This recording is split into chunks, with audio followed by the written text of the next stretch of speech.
女人只为满足自己可耻的欲望，竟然囚禁男子长达2个月之久。更炸裂的是，男人不仅每周都要承受超过43次的摧残，还必须给女人洗衣做饭、买螃蟹。终于某日，男人忍无可忍，举起了屠刀，一场血腥的复仇谋杀，4个女人，1个男人，5条生命就此交织在了一起。这就是曾震惊全球的新加坡中国留学生陪读妈妈囚奴案。当欲望与控制交织在一起，人性可以扭曲到什么程度？2008年9月19日凌晨0点50分，新加坡义顺区11到349座公寓楼下，小陈加班到深夜，刚回到小区内，突然听到一名女子的求救声，紧接着一道沉闷的撞击声传来。循声望去，只见一具身穿睡衣的女性身体倒在血泊中，小陈当时被吓得浑身发抖，差点大小便失禁。这可能是他这辈子见到过最可怕的场景了吧。小陈颤抖着拨打了报警电话。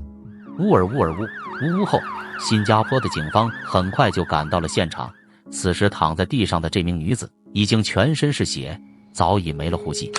经过初步检查，女子约30岁左右，身上除了堕楼的伤以外，还有多处刀伤，暂时无法确认其身份。由于不清楚该女子具体来自349座公寓楼那一户，警方决定封锁整栋楼，从上往下逐户排查。整栋楼也就12层，排查的难度并不大。就当排查到6楼的一户人家时，门上触目惊心的红色残留让每个人都屏住了呼吸。警方当即上前敲门，谁知敲了很久都没有人回应。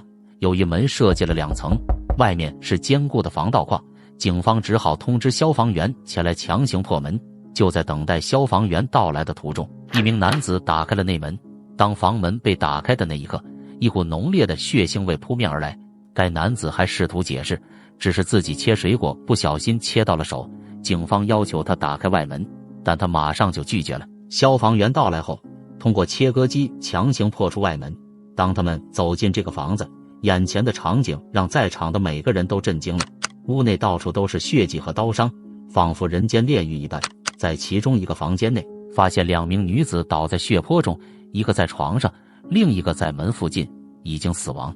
在床上的这名女子死状更是惨不忍睹，下体被捅成了马蜂窝。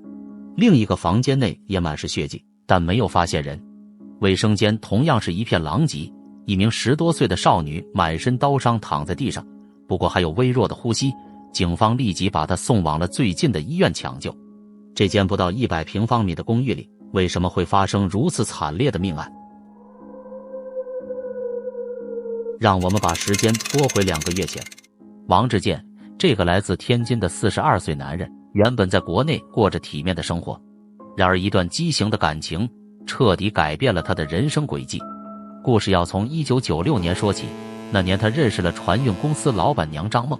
也许你会问，是什么样的感情能让一个事业有成的男人甘愿放弃一切，做别人的囚奴？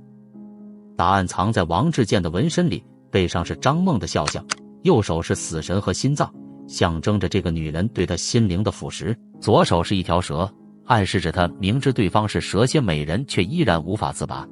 张梦是一名有妇之妇，刚开始王志健本想退出这段关系的，可当张梦咬破手指给他写下了一封血书，我爱王志健，我要嫁给他。王志健被张梦的这顿操作给感动哭了，之后更是爱得死去活来。2007年，张梦带着18岁的女儿冯某来到新加坡陪读。不久后，另一位单亲妈妈杨杰也带着女儿李美玲入住了张梦的出租屋。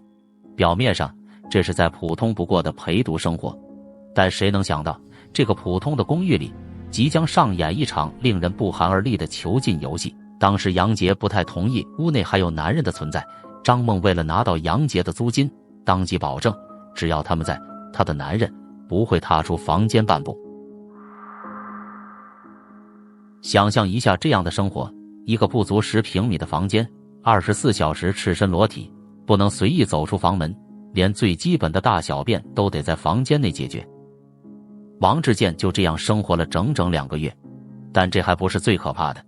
最令人震惊的是，他每周都要被迫承受超过43次的输电，直到身体被彻底掏空。他不仅是张梦的性奴，还要像个佣人一样给这对母女洗衣做饭、买螃蟹。一个曾经风光的企业高管，就这样沦为了别人的玩物和仆人。你能想象这种落差吗？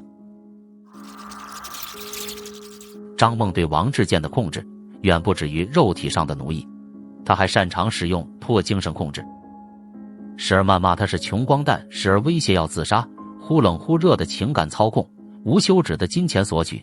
当王志健的20多万积蓄被榨干后，他的价值也在张梦眼中急剧贬值。但每当他想要逃离时，张梦又会以各种方式将他禁锢。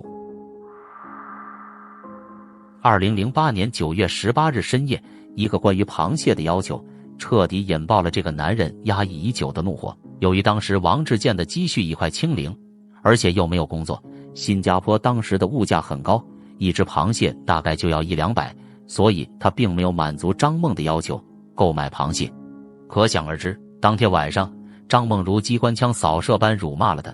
王志健本想和张梦理论，谁料换来的又是张梦的狂风暴雨，所以他只能强压内心的怒火，任由张梦自由发挥。深夜时，张梦充完电后倒头就睡，而坐在床上的王志健是怎么也睡不着。他气呀，自己原本在国内吃香的喝辣的，到了国外却被掏空了身体和积蓄，成为了寄人篱下的丧家犬，还得受着张梦这样的侮辱。他是越想越气，越气越想，特别是想起张梦羞辱他连只螃蟹都买不起时，积压2个月的屈辱和愤怒如火山般爆发。王志健唰的一下从床上蹦了起来，跑到厨房拿起了菜刀，砍向了张梦，足足砍了48刀，甚至还把张梦的下体刀得稀巴烂。突然他猛地发现房间门口站了一个人，已经被愤怒冲昏头脑的王志健疯狂地跑了过去，向那人砍了42刀。砍完后他才发现那是张梦的女儿冯某。杀完张梦母女后，王志健又想到了杨杰母女，一不做二不休，于是杀红眼的他又提着刀进入了杨杰母女的房间。杨杰母女被砍后，本能地开始往屋外逃窜。随后杨杰被王志健逼到了客厅阳台，疯狂砍杀并不幸坠楼，其女儿李某则被砍倒在了厕所。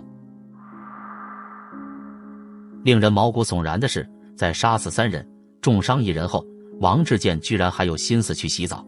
当警察破门而入时，他表现得异常平静，仿佛只是完成了一件应该做的事。警方在屋里找到了4把沾血的刀，说明王志健在行凶时还曾更换不同的凶器。当王志健被带走时，他一直保持着诡异的迷之微笑，让人汗毛竖起。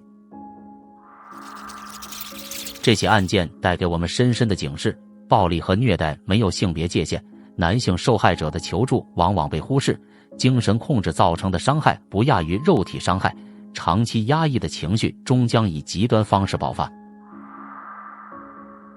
社会应该建立更完善的求助机制，消除对男性受害者的偏见，提高对精神暴力的重视，加强对非法禁锢的打击力度。当法庭最终判处王志健死刑时，这个案件给我们留下了一个永恒的疑问：在这场没有赢家的悲剧中，我们每个人都能从中学到什么？你认为，如果当时王志健选择报警或是寻求他人帮助，是否能够避免这场惨剧的发生？